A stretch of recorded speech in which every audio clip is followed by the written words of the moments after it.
Welcome to The Shift with Rach Ivers, where I talk to some inspiring leaders and founders from government to Fortune 500 companies to exciting startups in hopes that you'll benefit from their stories, from their wisdom and from their mistakes so that you can sharpen or even shortcut your own leadership journey. Today I'm joined by Zephaniah Chukwudum, who's a Microsoft director, chair of Embrace and board member for skills and advisory boards. Whether it's digital transformation or diversity and inclusion or early in profession, he's an exceptional leader and was recently awarded the most prestigious Microsoft Platinum Club. Only about 1% of people globally receive that. I'm going to talk to him about his leadership journey in Microsoft and how he balances creativity and productivity, both at work and at home.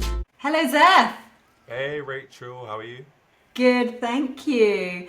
So we're going to dive straight in. I wanted to know about your shift moment. What was the moment in your leadership when either you had to or you chose to pivot? What was that moment for you? Yeah, so I'll go back. It was December 31st, 2014. I had been at Microsoft for coming up to 2 years. I was a business development manager, and I had a mentor whose name was Mo.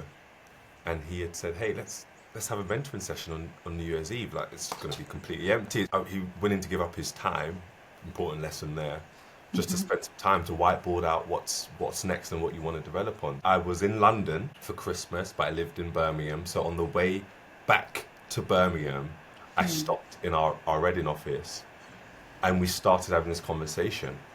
And he was talking about, okay, an account manager job, and I saw senior people in that job who had been account managing for 15, 20 years. And I remember going, oh, I would love to do that one day, but I think, that's about 3-4 years away. And he just stopped and paused, I'll never forget it, looked at me and went, you could do that now. And it was almost so dismissive, but to me it was such a big moment. Like, if he thinks I can do it, then it must be true. And I capture that moment in this kind of phrase that I say now, borrowing their belief. Yeah. And that moment was a kind of a fundamental shift for me in my mindset in terms of how powerful words are. Like, you can use words to change a feeling. Words can change an attitude. Words can affect a decision. Words can affect an outcome and a future. And so I became really solid in that lesson. When am I, as I play it forward, helping people to borrow the belief, not in a disingenuous way, but fundamentally helping to expose something that they might not be seeing really clearly. They know that if I'm saying it, there's some truth to what I'm saying. It's such a gift that Mo gave you. Yes. Have you been able to borrow the belief for other people? Have you been able to encourage them and call them up to a vision that you can see for them that they're not seeing? Yeah, and I think, everyone has different vantage points, don't they? It's based on where you've been, your vision, your mission, what you know. So everybody has this opportunity to me to call out and to help someone borrow their belief. Whether it is in like a short-term kind of sprint, like how do we make it to the end of this week? It's a super challenging scenario, or whether it's family or work, it might be like, hey, we're going to get through this, do X, do Y, and Z. But there's also something I find a lot in my mentoring sessions. You ask the question on not just like what you're trying to achieve in the next financial year, but what are you trying to achieve in the next 5-10 years? And it goes back to trying to understand the human being on the other side of you. This is what I see you being able to do based on what I know of you. 10. This is the impact you can. So it's one of those fundamentals that's just a part of me. Like, can you raise someone up, lift someone up and give them more vision? Can they see more broadly than they can see now? I love the anecdote that you hear in the Old Testament. God said to Abraham, look, lift up your eyes and look at all the stars, count them. So it was like, you're looking just around you, but look up. It's innumerable what you're going to be able to achieve. So I think having that mentality to leadership is something that's really close to me and I really strive to do and achieve. It's being able to have that perspective for other people. Yes. Have you ever forgotten that belief? It came from Mo in 2014, but what happens when you're not borrowing the belief, you're forgetting it? How do you get yourself out of that place? Yeah, I've had the opportunity to work with really strong senior leaders in all types of life. and walks. And I think everyone needs a reminder, because every step you take is a new step on your journey. And if you're not growing intentionally, you're falling backwards. I love this John C. Maxwell quote. He says that the only way forward is uphill. So every time you're moving forward, it's going to feel tough. Otherwise, you're not really challenging yourself or growing. Maybe you're just deciding that I'm going to stop here. So at every stage, when you feel that toughness, you need someone to be, hey, I've been where you've been before. Here's some tools that you can use to overcome it. So it's a continual process at each stage. And it happens, I think it's happened to me on every kind of major step in my career. I've taken some big moves that were just like fundamentally different. I wonder, at one time I was managing in our partner channel hardware, like devices, computers and laptops. And then someone was like, you should go and look after our cloud and our data business. And I remember going, why would you give me responsibility of this? It was like 100 million plus type business. Yeah. They're like, no, it's fine, you'll figure it out. Like, you understand this X thing, so you need to get deep on this, and I know the person that can support you on this. So they got really practical on the framework of where you are and where your gaps are. And then I was like, okay, maybe I can do it. And so I think this borrowing of belief, there's a reminder that every significant stage that you're going to take, every move, whether it's in entrepreneurship, in business, in life, where you're taking a fundamental step, you should have people around you that you can help you to push forward, because the only way to grow is uphill. Yeah, and you're really good, Zeph, at connecting with the most senior leaders in Microsoft, learning from them and asking them great questions. Yeah. And I think when you're a leader who leads by example and invites others to follow them, as you are, there's a tendency to look to more kind of charismatic leaders. And to think that that's the kind of leader that we should be. But as you and I have had so many conversations, being who you really are is the best way to lead. How have you developed that self-awareness since being in Microsoft, or maybe beyond that? Because I think you're quite a highly self-aware leader. Yeah. What have you done? There's this proverb that I like that says, if I try to be like him, who will be like me? I think I got really crystal clear early in my career. That's enabled me to live out that authentic piece. For me, there's three fundamental things. Who am I? By nature. Yeah. So I know with all the work that we've done, I am a guardian. I like process. I like structure. I think things through. I typically have a plan from A to Z, and I think it makes sense. If I've arrived at it, I've done all the thinking towards it. But I also have this creative side where I love complexity. I love big problems. I love to just kind of like, bring me an idea and let's strategize it. I can see through it quite quickly and bring things together. And I've been able to bring that to the work that I do. And then I bring some of my nurture that I have from my background, from being born in South London, my family background, my community background, and you bring those things together, have impact. And I'm very self-reflective. I try to sit back and go like, are these things manifesting in a way that is net positive to the outcome of who I want to be, to the outcome of what I want my team to be and what my team needs in these particular moments? And I have that ongoing conversation and dialogue with And don't forget that pioneering side that you can dial up when you choose to as well, to actually create breakthrough in the moment for complex problems. Which is really evident when you choose to use that, isn't it? And I think it's really good point, because you know that the link of the environment, the operating environment, sometimes it puts on these, what I would say, imaginary guardrails, right? Of this is how we operate within this environment.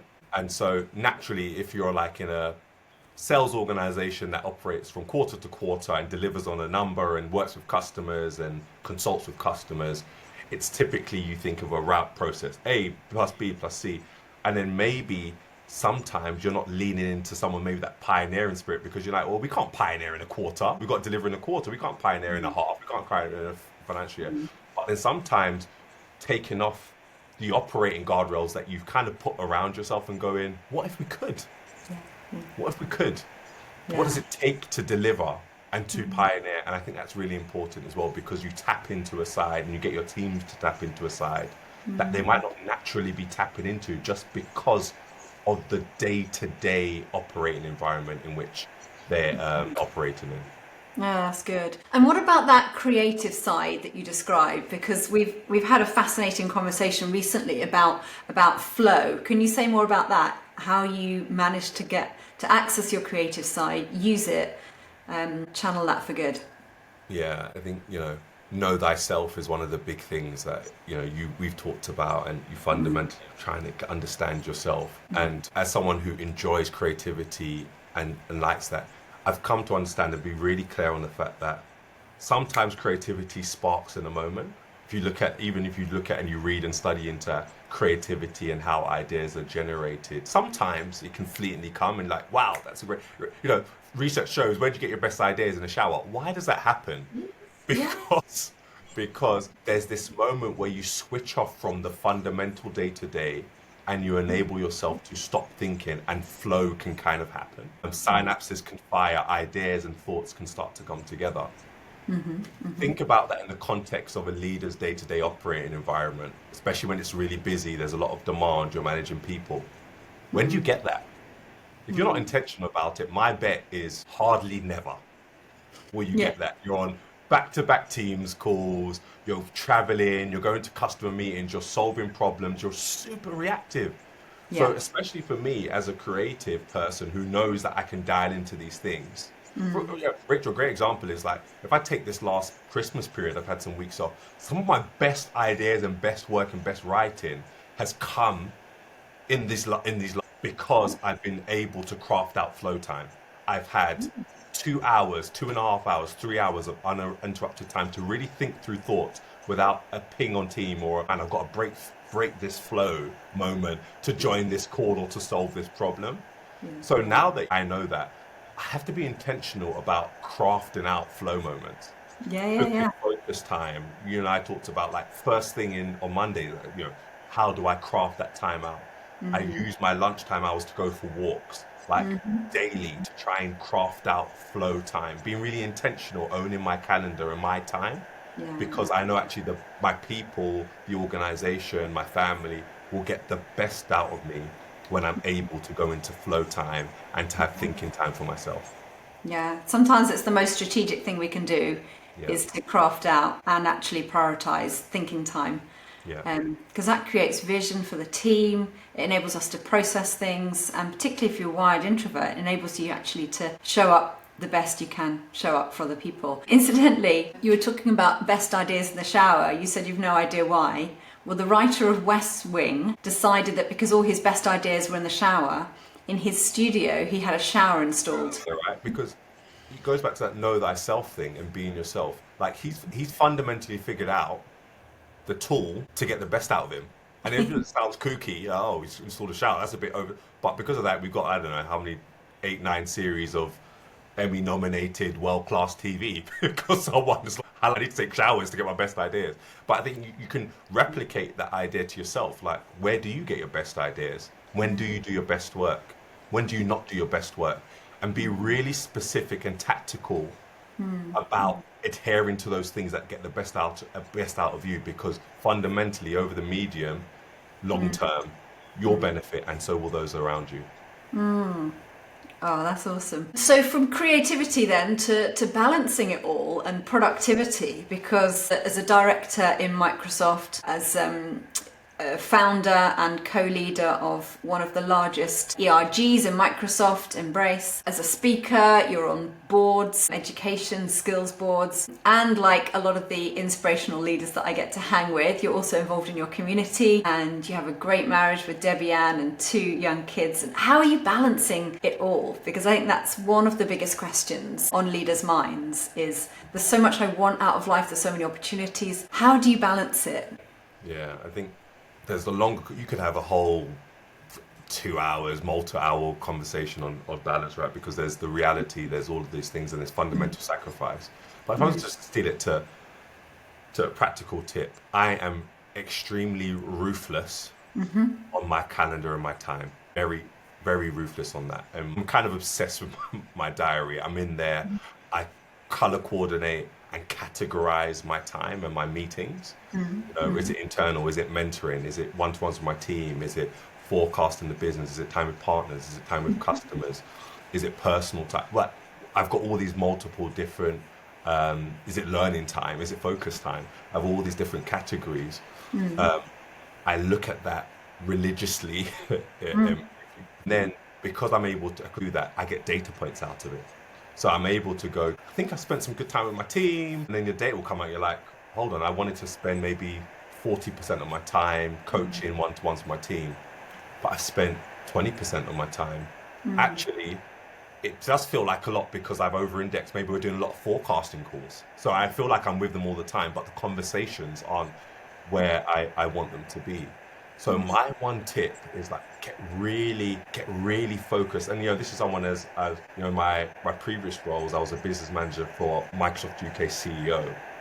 That was the fundamental. Like, how do you allocate this person's time? And with that exec team that reported into me, how are we prioritizing that person's time for maximum impact? And taking those principles and applying it to yourself. Think you are the CEO. You are the CEO of your time. You're the CEO of your life. You're the CEO of your team.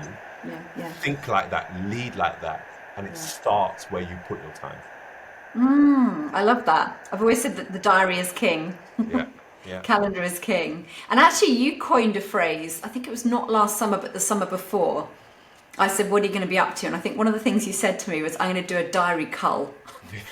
I was like, well, that's extreme. But actually, I respect that because we get involved in a lot of things that we probably don't need to and that are not priority. But working hard on the right things is often what gets us to where we want to go to, isn't it? It's the new year, Rachel. So, one thing I do in the new year is I go through my calendar for the next 6 months and I look at certain meetings and I go, was that impactful? Was it useful? Does the cadence work? And I remove, delete, change. So I've made changes on my diary over Christmas. Sometimes I've actually increased the cadence on some meetings because I don't feel like it was where it needed to be or we were getting the right output. And some meetings I've canned and changed. Sometimes and reoccurring, we have a lot of reoccurrings, does that actually work? Do you need it? And you again, going back to think, be maniacal about your time, if you can, especially when, I don't know, again, your operating environment, but in my operating environment, it's so easy when you're leading people as well to be reactive because you've got to help solve and problems arise and you're doing that. So you need to be able to control your controllables. What's your controllables? And generally it's your calendar, your diary. So good. I like that piece about you're the CEO of your own time. Recently you were speaking on AI in Liverpool, and you were talking about being the CEO of your chief education officer of your kids at home. And when we're talking about what really brings you life, one of the things you mentioned was family. Do you want to say a little bit about how you're applying some of these principles at home as well? Yeah, so I think when you kind of think about those things that bring you energy and you look forward to, I've got 2 young children, 6 and 4, and I've become really clear on the things that bring me energy and the things that over time, thinking long term, I will not regret having invested into. Because, with my children, I get short term, like immediacy in terms of the dopamine hit, in terms of seeing them be happy and spending time with them and seeing them grow. And ultimately, that 15, 20, 30, 40, whatever it is, there's going to be the continued enjoyment of being in a family unit. So I'm really enjoying just being really specific in owning my time and saying, I do specific activities with them. I take my son to his football training. I take my son and daughter to their gymnastics, because those are those moments that I want to invest into. And then when I see their joy in terms of, man, that was a great session and how did that go? I get that joy. And actually being with them with the tougher ones as well, that wasn't a great session. I did. And that, again, talk about being a leader and a coach or mentor. Home, you're like, hey, well, and I was actually reflecting on it, Rachel, about how to coach 6 and 5-year-olds and 4-year-olds. I think you can do a good job with your team. Like, if you can figure out negotiation tactics, these folks, I think you can probably translate it to some of those things. But that ultimately, in this stage of my life, is just bringing me so much energy and joy. So I'm very intentional, going back to the time thing, in crafting out time and setting that as a priority for my time. Yeah, that's awesome. They're tough. They're tough cookies to crack. The younger ones, but just wait till they get to teenagers. Everything is a negotiation. And then when you get to the stage where your kids are actually smarter than you in negotiation, that's one to look forward to. As we kind of land the plane, there's so much more I'd love to talk about, but let's just do some quick fire questions. It's either or. You just got to pick one or the other. Mustn't pause, mustn't hesitate, mustn't people please.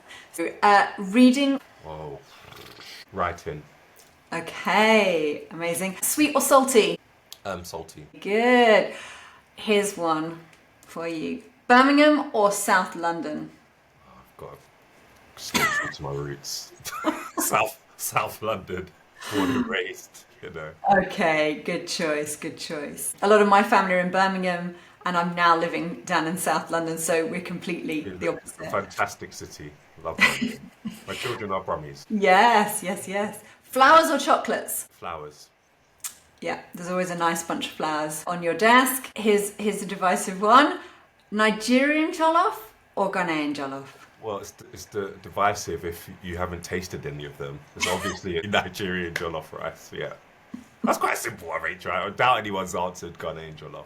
Well, you never know. We've had jollof-offs at our church. Yeah. And actually, other than burning my tongue on both, it's very difficult to taste. Shall I move on before I get myself into trouble with all my Ghanaian clients? Okay, so Arsenal or Crystal Palace? Grew up supporting Crystal Palace, but now an Arsenal fan. Okay. One meal that you could eat and only eat that for the rest of your life, what would it look like? Rice and what we call in Nigerian homes, rice and stew, which is just like white rice with some tomato-based stew and some chicken, and it's like a fundamental kind of staple piece. But to me, it's like I could eat that all day, every day, you know? Yeah. Carbs, protein, tasty, done. And it's a reminiscing on childhood, so yeah. Nice. That sounds delicious. And no dessert on the side because you're salty all the way? Exactly. No, I'm fine. Amazing. Zeph, it's been such a pleasure. Thank you for dropping some wisdom, and it's been fun too. It's been amazing. Thank you so much, Rachel, for having me on. Thanks for listening to another episode of the Shift podcast with me, your host, Rach Ivers. Do check out the show notes for any relevant websites and also my email address, and get in touch if you've got any questions. Share it with your friends and family and maybe chat about it over a good cup of coffee.